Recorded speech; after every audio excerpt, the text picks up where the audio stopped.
Good morning, everybody. I'm Owen Hewlett. I'm the Chief Technical Officer at the Gold Standard Foundation, and thanks so much for joining us today for our Building Robust Agriculture Activities under Gold Standard for the Global Goals webinar.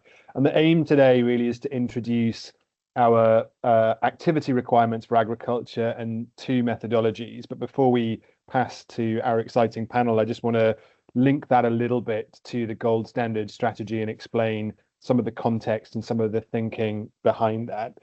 So for 2025 to 2030, Gold Standard has a strategy that speaks to integrity driving impact towards the climate and nature crisis. And in the context of that, our main aim is to align business with best practice in a way that funds across three big building blocks of solving for those. One is economic decarbonization and alignment with the goals. That's pretty broad. The second is to achieve universal access to basic energy services. And the third, which is the focus for today, is the sustainable management of natural resources. And clearly those are three big building blocks, and some of the statistics in agriculture are pretty eye-watering. And I suspect some of these are conservative, but we're looking at 20 to 30% of global emissions, and this one definitely feels conservative, 4 to 6% of the global economy in GDP terms, although that number is much higher, especially in developing countries.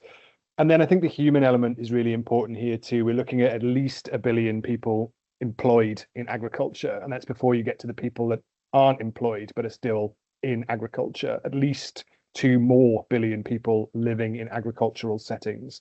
So we're talking about a huge component of the global economy and human life generally. And in really basic terms, neither nature positive or net zero at a global level can be achieved without supporting the agricultural sector.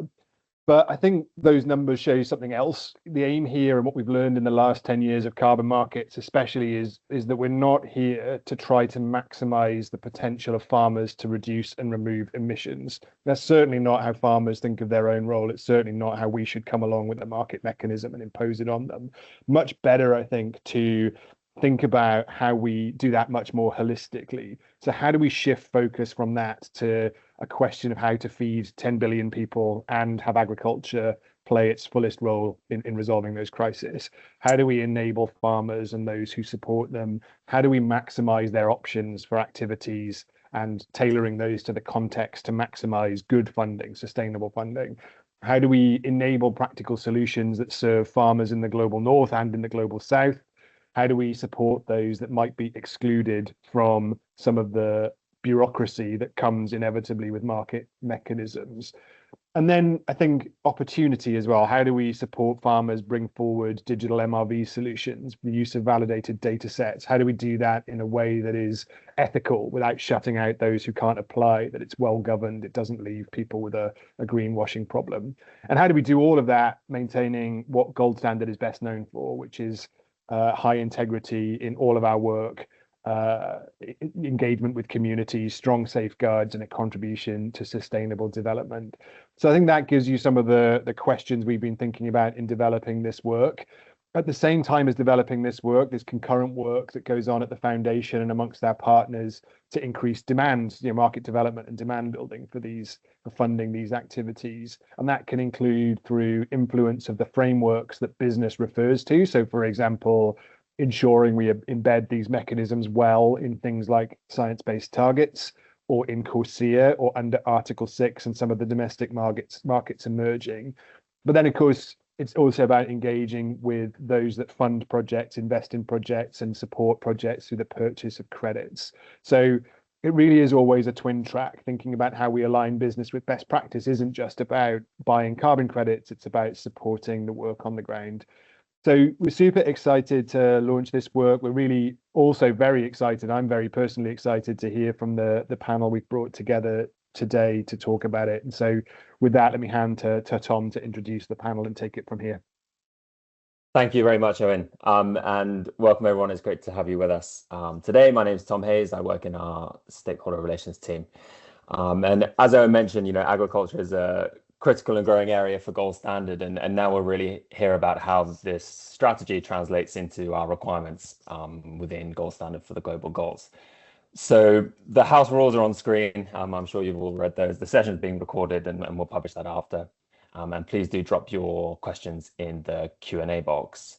Over the next hour, we'll do kind of three main things. First, we'll walk through the new agriculture activity requirements. Then we'll look at two examples of new methodologies within the sector. And finally, we'll move into a panel discussion to explore market demand, implementation challenges, and the opportunities ahead. We'll also leave some time at the end for your questions, so please do submit those as we go. So as I mentioned, we're joined by several experts and panelists today who I'll introduce throughout the session. Unfortunately, I think Francisco maybe has some difficulties joining us today, but hopefully he can join at some point. But to start off, I'm very pleased to hand over to Ashwin, who will guide us through the new agriculture activity requirements. So Ashwin, if you could just maybe give a brief introduction and take us through the new requirements and what they mean for Gold Standard project developers. Thank you, Tom. My name is Ashwin, and I work as senior manager with the standard development team focusing on land use and forest, nature-based systems, including marine and water systems. Taking forward what Owen touched upon, the vision that we have, the strategies that we have, and how they are embedded within the agriculture requirements, I'm very happy to take you through the new agriculture activity requirements that was published in the last quarter, in the final quarter of last year on 22nd December 2025.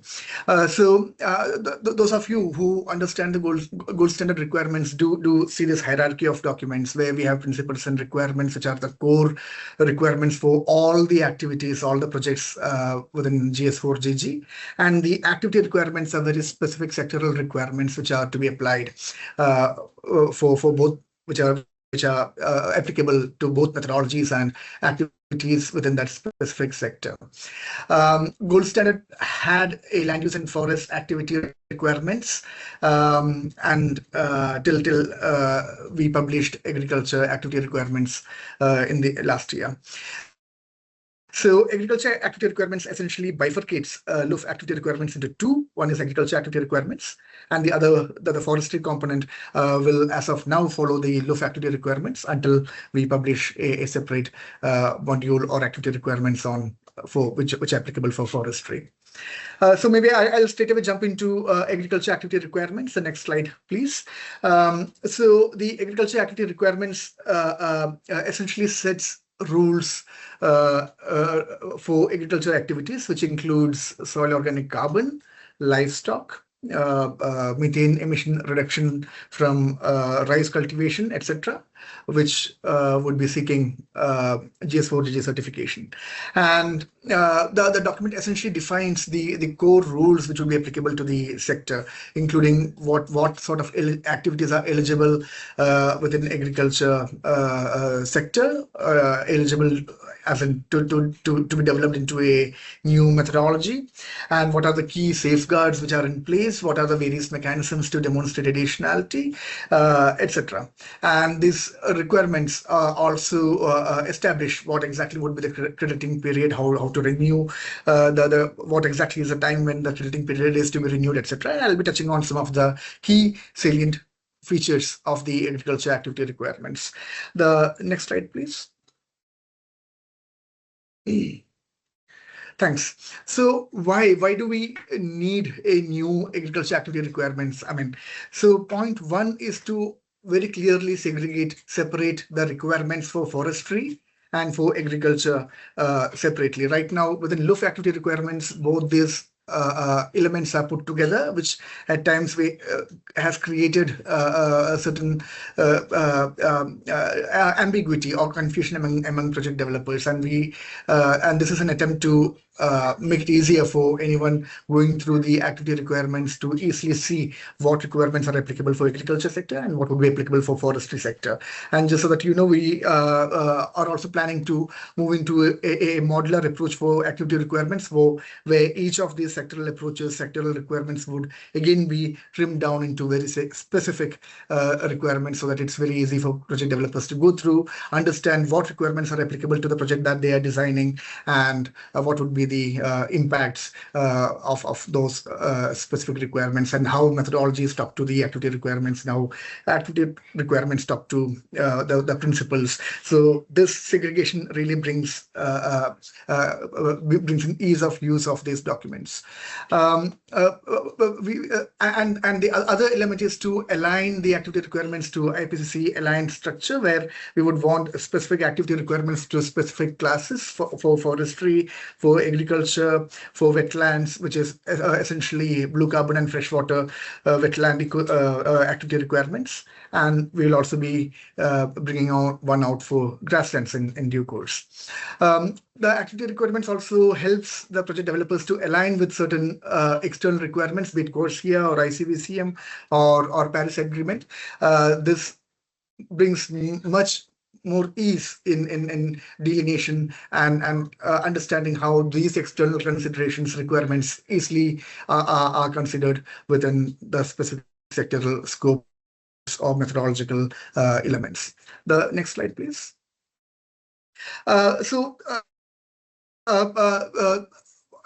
The agriculture activity requirements applicable from the date of its publication with a 30 days of grace period, which essentially means that all new activities which have not been listed will have to apply the agriculture activity requirements from 22nd January 2026. However, existing projects, they are not required to immediately move into the agriculture activity requirements or apply them. They are allowed to apply the agriculture activity requirements whenever the next crediting period renewal comes up every 5 years, or by 1st of January 28, which is the cutoff date.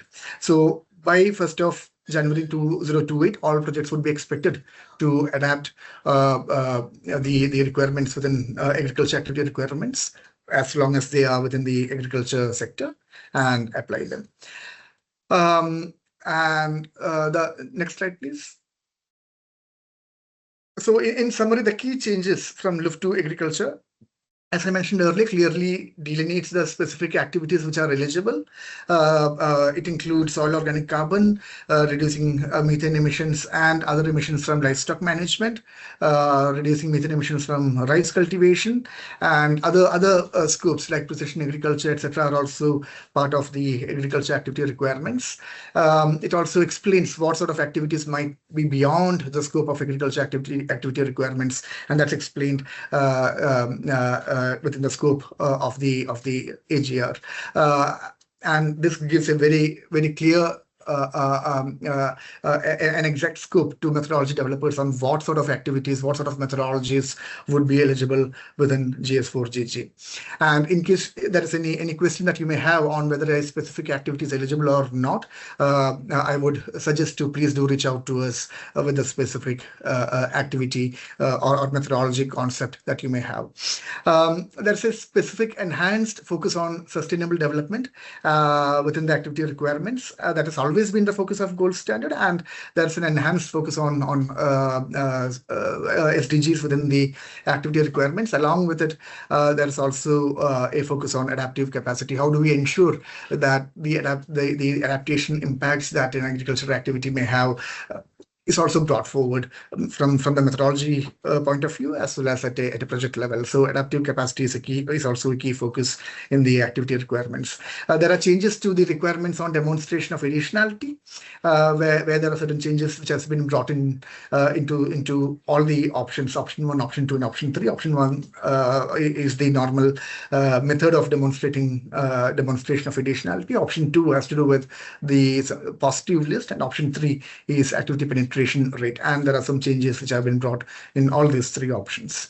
There are certain additional safeguards principles which have been highlighted in the activity requirements, essentially on safeguarding water extraction for agricultural needs, and how do we ensure that there are guardrails which are put in place to ensure there is no over extraction. There are also some flexibility brought in terms of agricultural activities not requiring to apply high conservation value approach for a minimum of 10% of the project area to conserve biodiversity, because in certain areas we have seen that it's not very easy to apply the HCV approach and for 10% of the project area in agricultural land. So that has been that's an exception for agricultural activities as per the activity requirements as of now.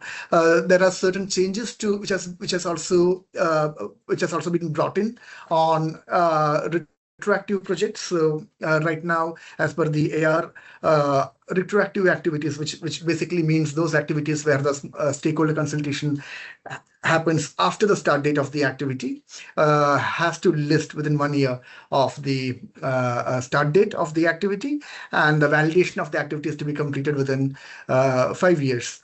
From the start date of the activity. So those are some changes which again has been brought in from the LUF activity requirements. You may recall that in LUF activity requirements, the requirements was that the project was allowed to be listed within 5 years from the listing date. The activity requirements also explains certain aspects to do with agroforestry, where agroforestry component and SOC component might be clubbed together, and it also explains what specific conditions are required in those cases, essentially to safeguard, essentially to ensure that there has been no conversion of the land from a natural forest to an agroforestry system in such cases. The next slide, please. Thanks. Certain clarity on definitions are also brought in the new agriculture activity requirements. For instance, a clear definition of what micro scale projects are and what smallholder activities are. They were already out there as rule clarification, but now these are also reflected within the activity requirements as well, so as to ensure that there is no problem for project developers to search for what exactly the definitions are, and these are updated in the activity requirements as of now. The next slide, please. Yeah, I think that gives an overview of what are the key elements of the activity requirements, and we are always happy to get back to you in case you have any questions specifically on any specific elements in the activity requirements, and yeah. Please do reach out to us. Thank you. Back to you, Tom. Thanks very much, Ashwin. That was a really helpful overview. And as Ashwin mentioned, if you have any questions, drop them in the chat box or reach out to us at help@goldstandard. And we're kind of happy to respond to your questions there as well. So we've taken a look at the kind of sector level requirements from Gold Standard, but kind of moving down in granularity, it'd be great to hear from some of the new methodology developers in the sector who have recently published new methodologies. Firstly, I'm pleased to be joined by Francisco Norris, the CEO and co-founder of Zelp, who are a UK-based ag tech company focused on measuring and mitigating livestock methane emissions. Francisco and his team have been closely involved in developing the enteric methane methodology that we're featuring today. We're very proud of this methodology, especially it was one of our first methodologies to be fully aligned with the principles of the Paris Agreement. And so, yeah, over to you, Francisco. It'd be great to hear a bit more about the methodology. Thank you so much, Tom. Can you hear me okay? I'm joining on my phone. Yes, loud and clear. Thank you. And if we go to the next slide as well, that'd be great. Perfect. We can skip one more, please, if that's okay. So, yeah, thank you so much for the time. Pleasure to join you all here today. As a bit of an introduction, we co-developed this methodology together with Tris, because we understood that there was a huge opportunity to reduce emissions within the livestock sector, but also to expand the scope of applicable solutions in the space, right? And if I ask you, please, to go to the next slide. Where does this opportunity materialize is we understand that there's about 1.3 billion people that rely on the livestock industry for the livelihoods and food security. But we also understand that the livestock industry is the single biggest source of anthropogenic methane emissions globally. So largest source of human-driven methane in the planet. Methane, as many of you would know, is a very potent greenhouse gas. Over 20 years, it traps about 84 times more heat than carbon dioxide, and is responsible for roughly about 30% of global warming today. At the same time, it's a gas that is very short-lived, which means that reducing methane emissions now can actually lead to a relatively fast drop in atmospheric concentrations. And this is why many experts in the field agree that cutting methane today is one of the strongest levers that we have to slow near-term warming. Now, the last point that you see on screen is actually quite critical, right? And it's that of the 1.5 billion cattle that exist today, 90% of these animals are partly or entirely grazing, right? So that means they're out in pasture, they're eating grass, they're in pastoral systems. And in these systems, farmers have a limited control over the feed that they can offer to these animals. And this makes feed additives very difficult to deploy as a methane mitigation solution. And feed additives are today the only kind of other pathway to reduce emissions at scale. It's just confined to systems where farmers control the feed that is being offered to the animals. Next slide, please. Great. So most of the methane that is produced in the livestock industry is produced during the cow's natural digestive process that's known as enteric fermentation. And before this methodology that we initiated and co-developed with trees, there existed a methodology as well in enteric methane, but it addressed methane via the use of feed additives, right? And today, commercially available feed additives can be used in environments where animals are fed regularly, in housed environments, and where the feed is controlled. And when you take that to a global scale, this actually represents a small portion of livestock globally, right? So with this in mind, this is actually where we saw the big opportunity to develop a methodology that would support and would encourage the development of technologies that can scale to a variety of systems, right? Not just this housed environments. And we specifically thought of technology that captures methane produced by animals from enteric fermentation and render these emissions into gases with a lower global warming potential, such as carbon dioxide, right? That, as we learned over 20 years, methane is about 84 times more potent. GWP of CO2 relative to that is 1. Importantly, this methodology also requires that the technologies that are deployed are able to measure the amount of methane that it reduces. And this is something that is very important to us because it reduces the burden on additional emission reduction measurement activities and ensures that the credits that are created from the deployment of this technology are of high integrity, right? Because we're embedding that MRV aspect within the technology that actually reduces the gas. The methodology also defines the activity boundary quite broadly, and let's say broadly enough to monitor whether the use of this technology increases emissions elsewhere. And this includes taking into account the LCA of the system production and installation, as well as monitoring emissions from pasture and manure management. Next slide, please. So briefly, as a last introductory slide of this methodology, talking about the key eligibility criteria. The technologies deployed must have proven efficacy in relevant conditions. The methane reduction data that is collected by these technologies needs to be proven accurate and needs to include regular calibration and a cadence of checking of that MRV enabler.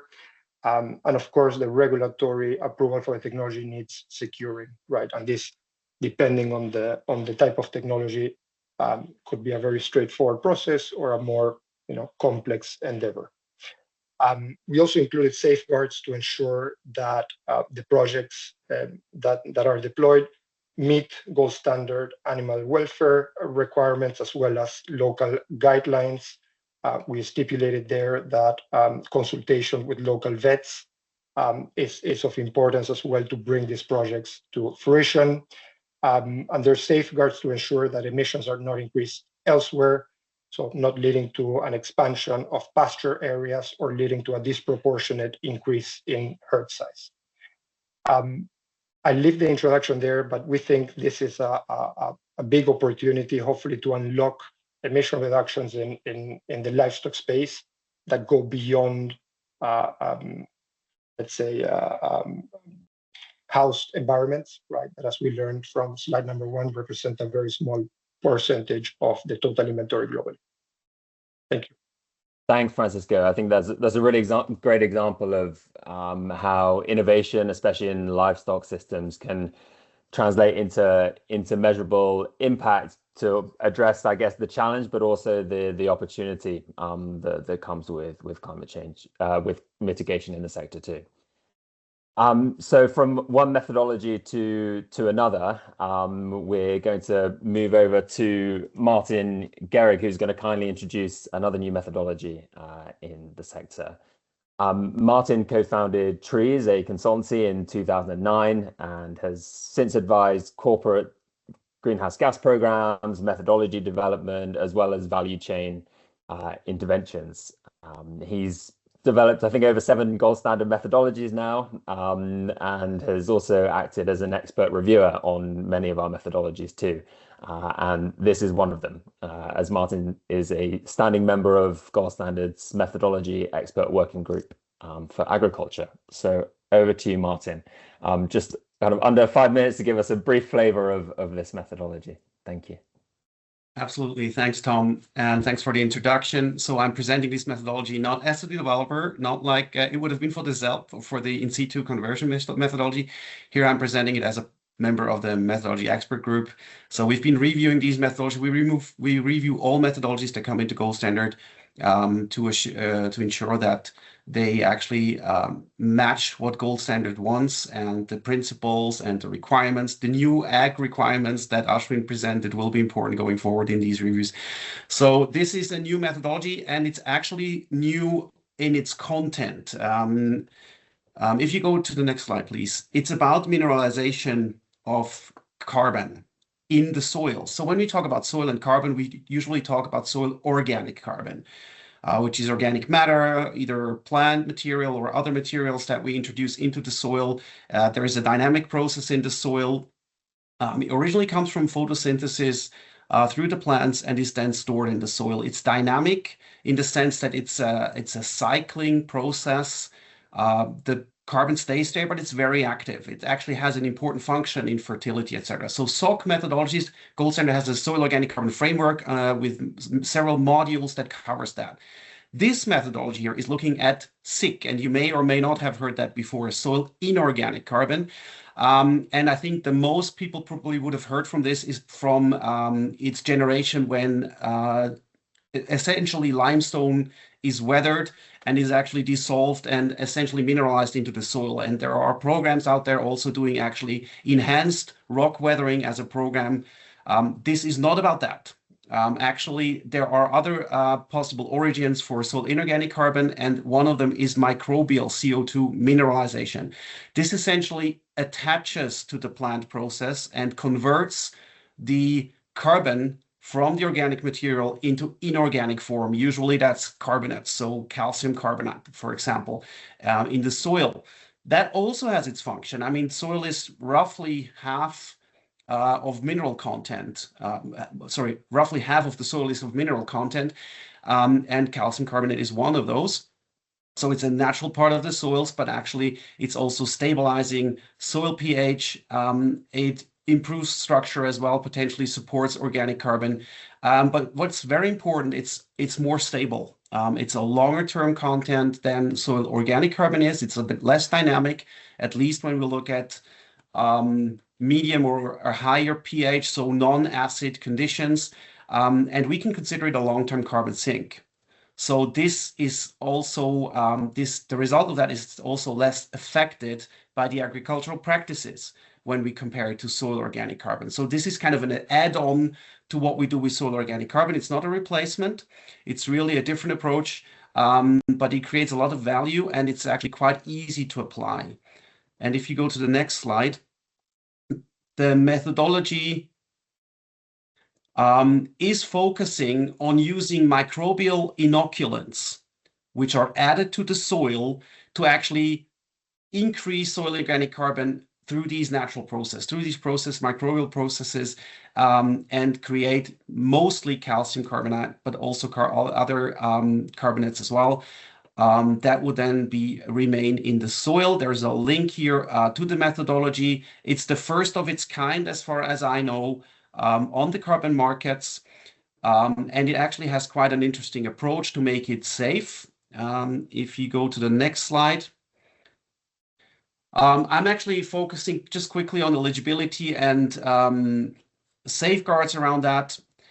Why? Because this is a core principle of most or all high quality standards, but definitely of gold standard. And we just want to make sure that we're not damaging any systems. We're talking about productive agricultural systems. So we're always on cropland. There is no land use change in these systems where we're applying this. These are stable cropping systems, so not necessarily degraded or anything. These are productive systems. And we're not changing any practices on these fields. So technically, it can be any kind of practice combination. Of course, anything that protects the soil is better. But this one really is open for very broad application. The quantification is based on a control area with the very same practices. So really, we're just measuring what the inoculant changes, how much more soil inorganic carbon we get from this application. On the other hand, we say there cannot be any changes that increase greenhouse gas emissions, like fertilizer increase or change in tillage to the negative, in the sense that there is more tillage than before. And of course, we have to comply with all the regulatory requirements to even apply such inoculants. The inoculants are very carefully selected, or must be carefully selected, on their ability to capture CO2 and convert it into inorganic carbon. So there has to be very solid scientific evidence. They have to be allowed for agricultural application by the respective authorities in the country where this is applied. They have to be safe for all living systems, so human, animal, the plant systems on these fields and around these fields. Non-GMO, so no GMO organisms are allowed here. And the application has to be very controlled, in the sense that the trials and the research has to support the quantity applied, so we don't disturb or have any negative impacts on the soil dynamics. There's also an application rule that this has to be on fields with a pH above 6.3. The reason for that is that in more acid conditions, even calcium carbonate is not stable anymore. So the conditions actually all point towards making this a long-term, solid and safe application of something that's quite straightforward. The benefit primarily is carbon sequestration. So this is a CDR methodology in agricultural soil that leads to long-term storage. And I think that's actually, besides enhanced rock weathering, that's the first of its kind. So we're very happy to have this in the portfolio at Gold Standard. Thank you. Back to you, Tom.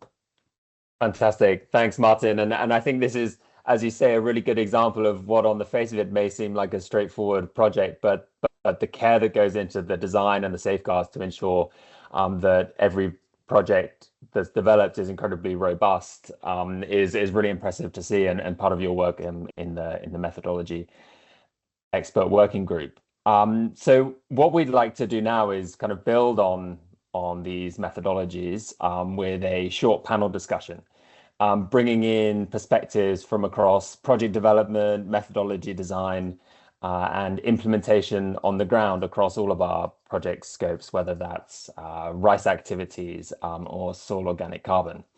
So we've already had introductions for Francisco and Martin, but let me just introduce our other panelists as well.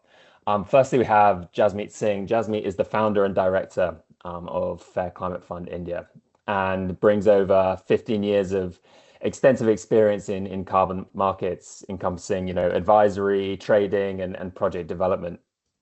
And FCF really connects smallholder communities with climate finance by developing high integrity, often nature-based carbon projects that improve rural livelihoods.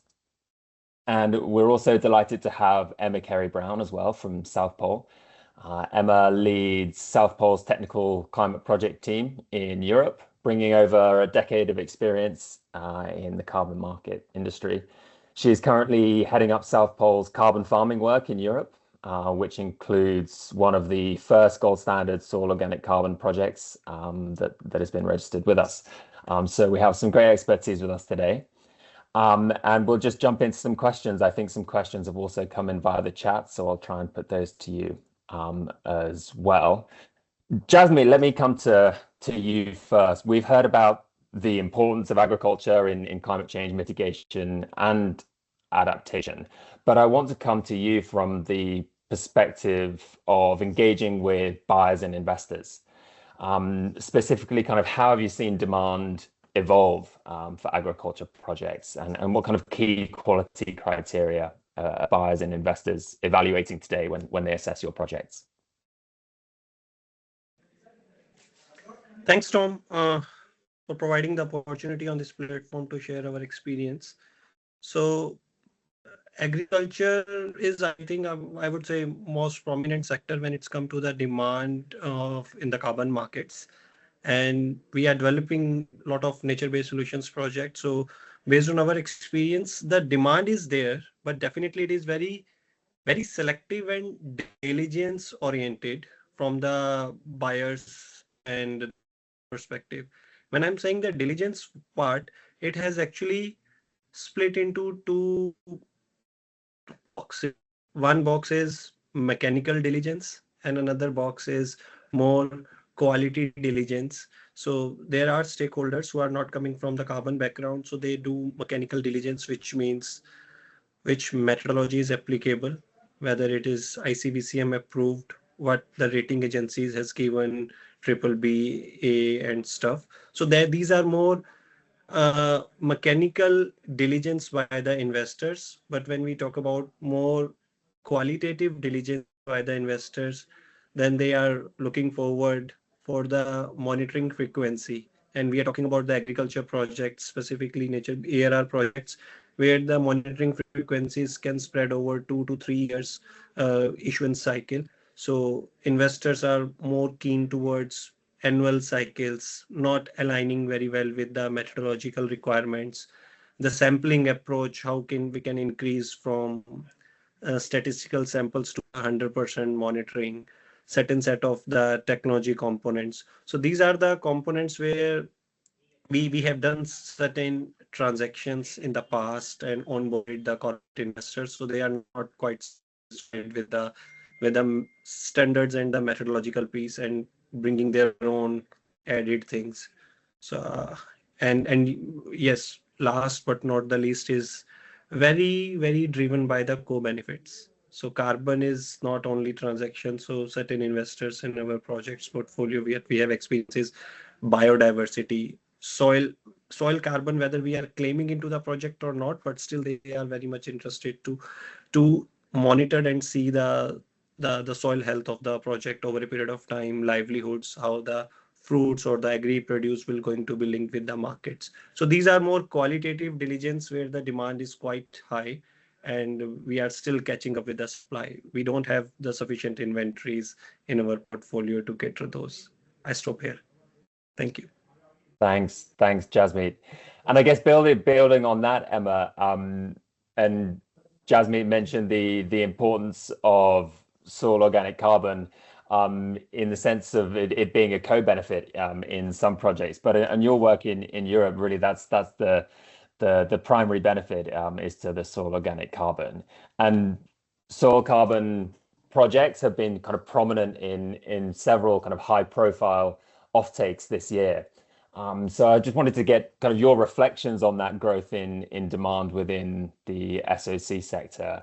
And at the same time, how do we balance that real spike in demand to scale projects in a way that maintains environmental integrity and robust MRV? Yeah, sure. Thanks, Tom. Yeah, I think, yeah, especially given the kind of, the high volume offtakes that we're seeing, also long term into the future as well. It's kind of how to meet that demand that we expect to grow, I think particularly in Europe as well, with the upcoming EU carbon removal certification framework. We're kind of expecting, the demand not to slow down. I think kind of talking to Jasmeet's point as well, I think the link between the demand and high integrity is something that is like it's so linked. I mean, we're seeing requests that require pathways to CCP credits as a requirement. So I think there's such an intrinsic link there between the demand and the growing demand, I guess, in the market more generally towards integrity as a priority.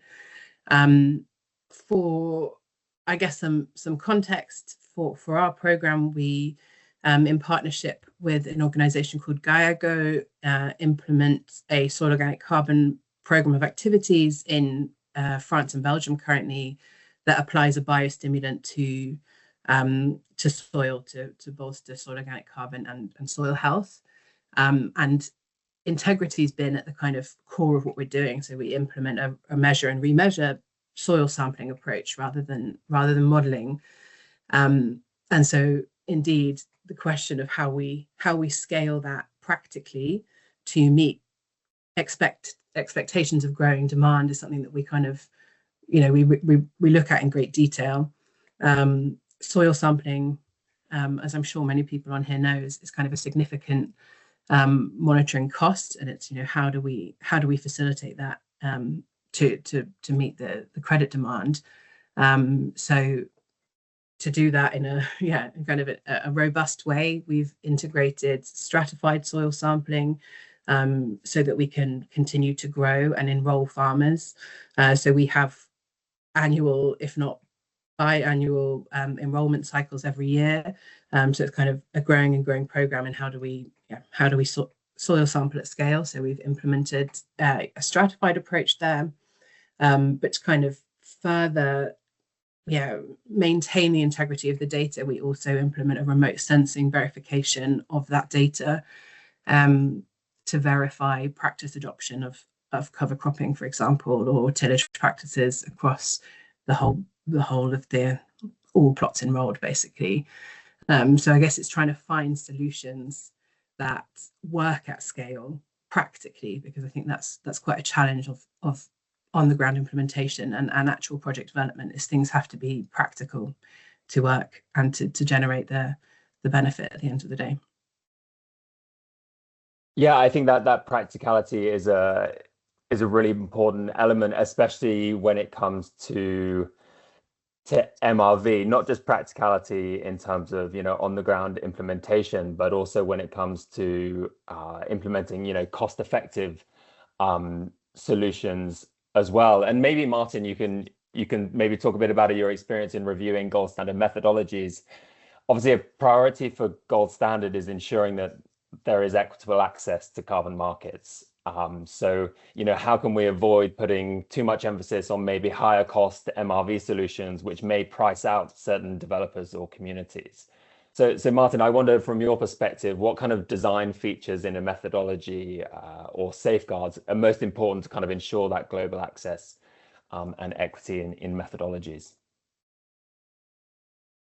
Absolutely. And it is indeed one of the big challenges, because what we're seeing, also taking into account ICBCM rules and the market demand, the quality demand the market has, we are looking at more and more complex, or at least high-tech MRV systems, also to address what Emma just said, to actually allow scalability, etc., to simplify soil sampling by previously analyzing things with remote sensing. There are costs associated with that.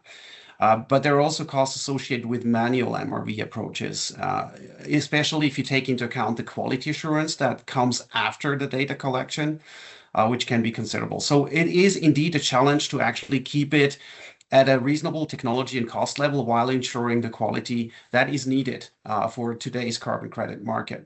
And one of the approaches that Gold Standard has taken is that we have the small scale simplifications in many methodologies that allow simplified quantification approaches, not just the data collection, but actually the quantification is to a certain degree simplified, though the size of the project is limited to how many carbon credits can be generated. But this has been successfully implemented in many areas where, for example, soil quantification is then essentially categorized by practice and then using default factors on the impact. So there's no, or a very limited amount of measurements even needed.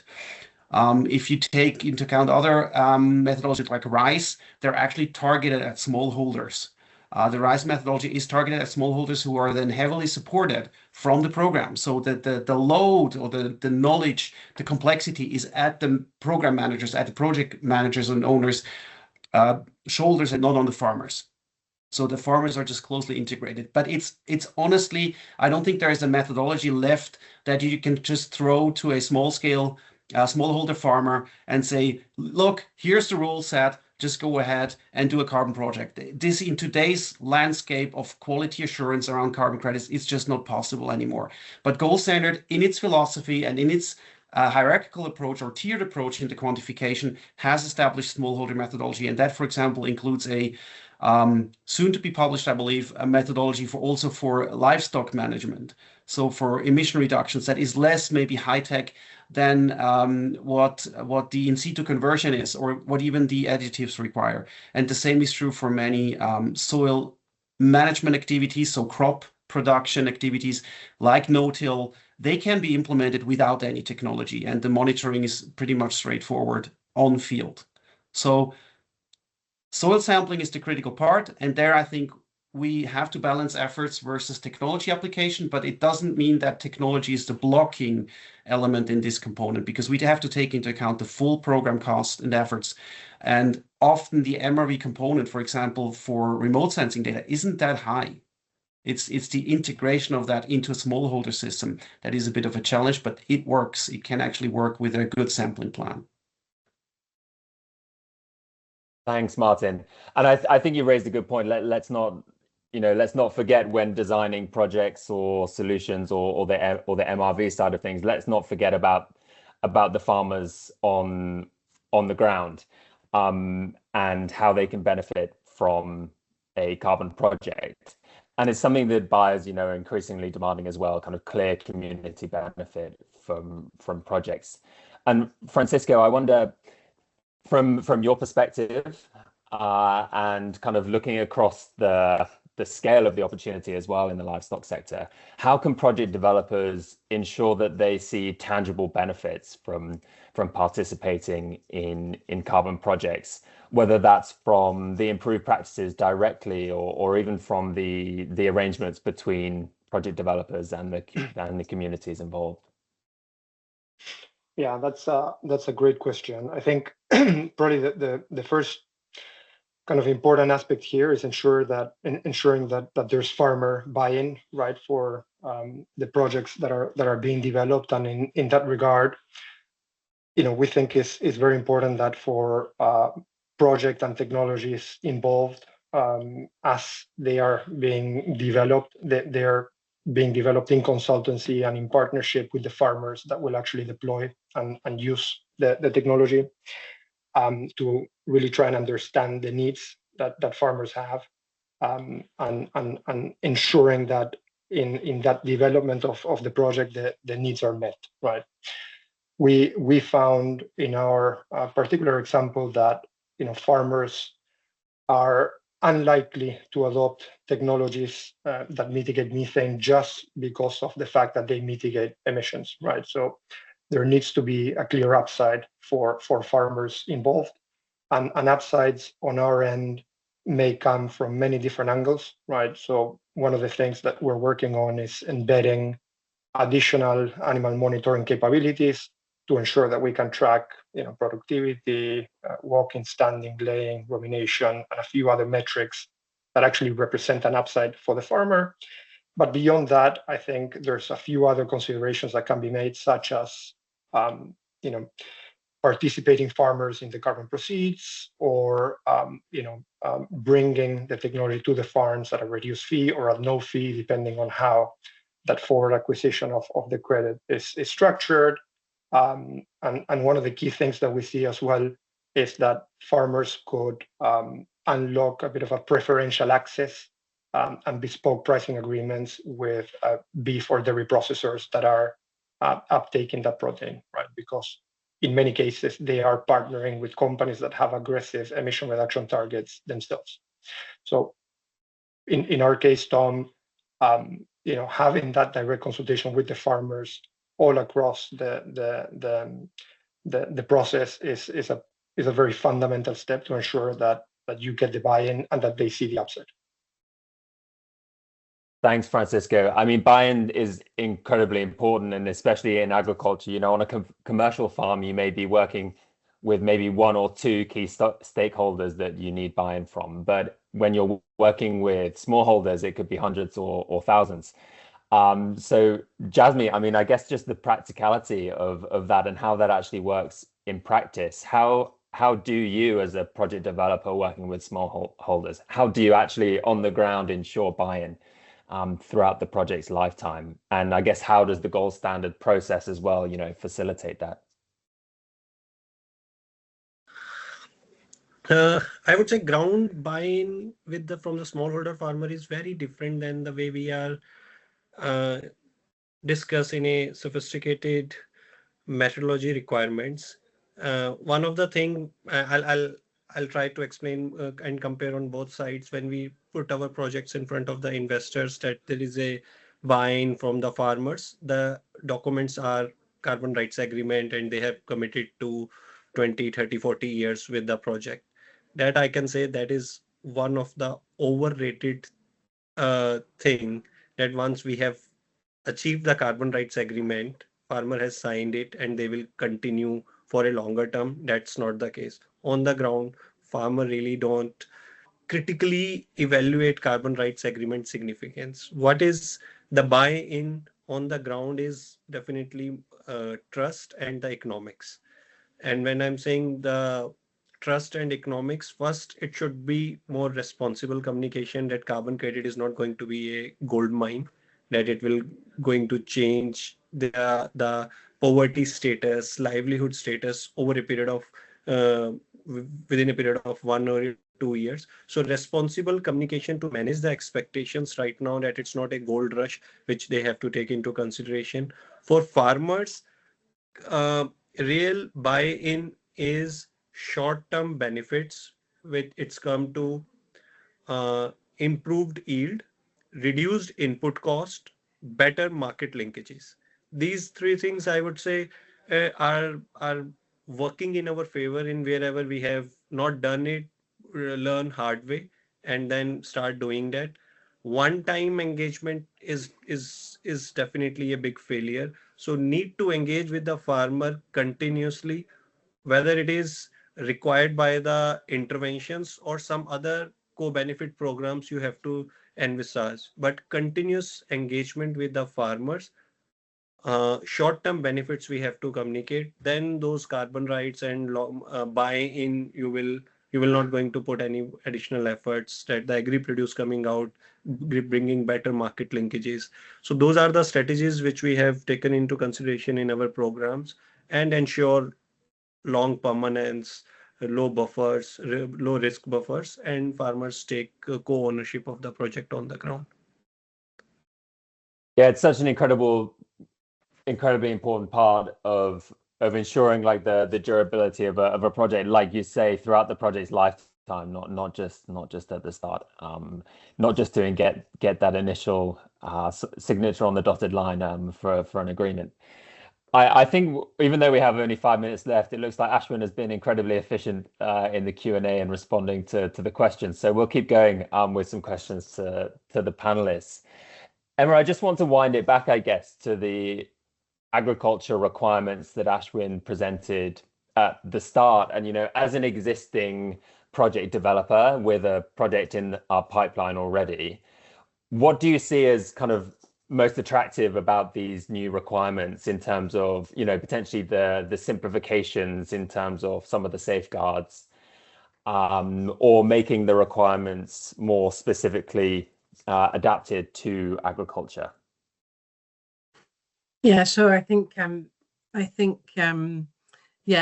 as Ashwin alluded to, the kind of some level of ambiguity of application to agriculture projects in the land use and forestry, more general requirements that used to exist, was something that we found quite challenging. For example, the requirement of as has come out of this requirement, the requirement to have a conservation area within the project area was always going to be a challenge when that's farmland and farmers want to use their land. I think just the fact that they are inherently more applicable, right, to agriculture projects, and they're much more specific. I think kind of, I guess, taking a step back as well, kind of gold standard more generally in the kind of setup structures at gold standard have allowed us, I think, to put the farmer at the center. I think having those kind of stringent safeguards and stakeholder engagement requirements was something that we thought of as a benefit in terms of being able to put the farmer at the center of project development and ensure or sort of utilize them to utilize the requirements, to kind of facilitate, should I say, farmer buy-in. And I think also from a practical point of view, for us, we have, as I said before, kind of continual enrollment of farmers in a program who want to credit for a certain period of time. With a fixed standalone project crediting period, that becomes tricky when you enroll down the line and they want to be able to have a full crediting period. So we have a program of activities that kind of facilitates that as a kind of practical measure, right, of like, how do you make sure that farmers that sign up in 5 years can also benefit from a full crediting period of however long they've agreed to be part of the program. I also think as well, there's some elements in the agriculture activity requirements, again, from a practical point of view, around how to demonstrate land ownership, which is always a kind of notoriously challenging aspect of nature-based projects, right? Like, in some of our areas, there are all agreements exist, for example, between a farmer and a landowner, and how do you prove that? And that's always been a kind of a tricky thing. And I think the activity requirements, or the new agriculture activity requirements, kind of have ways to contract around that, which I think is, just from a practical point of view, a benefit of the new requirements.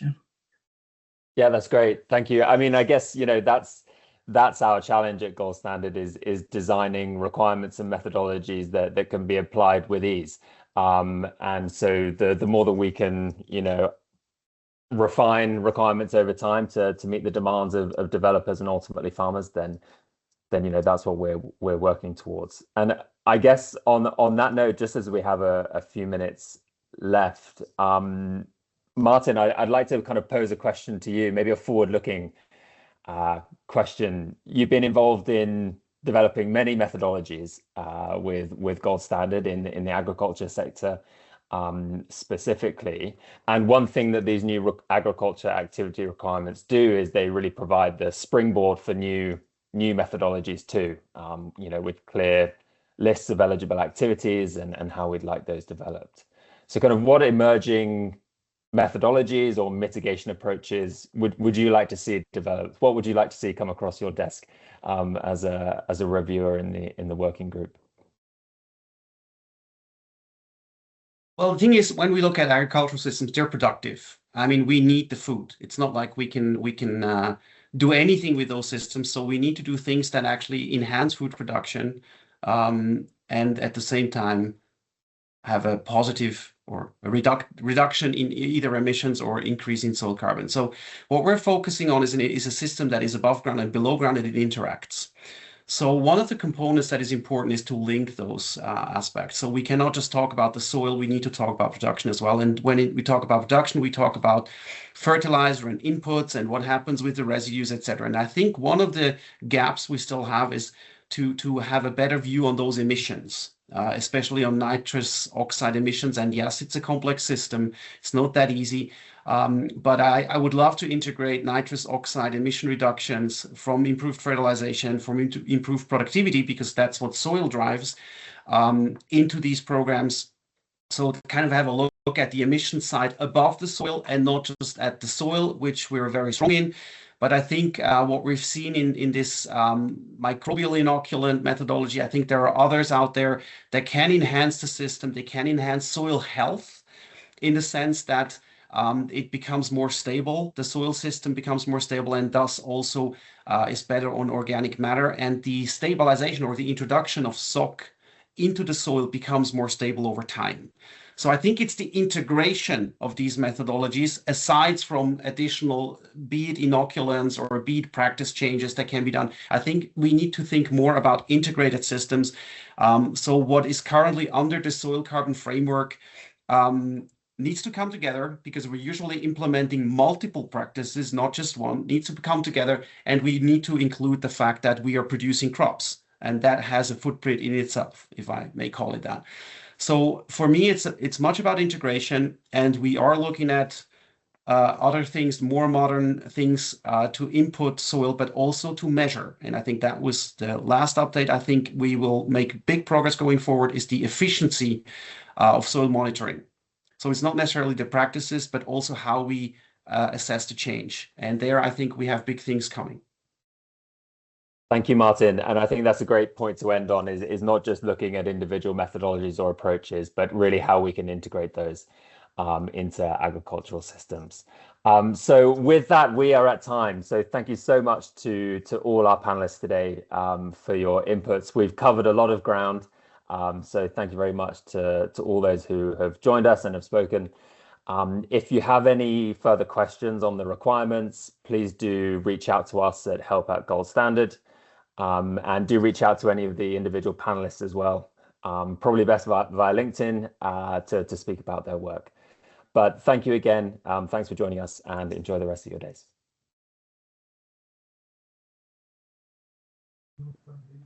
Thank you.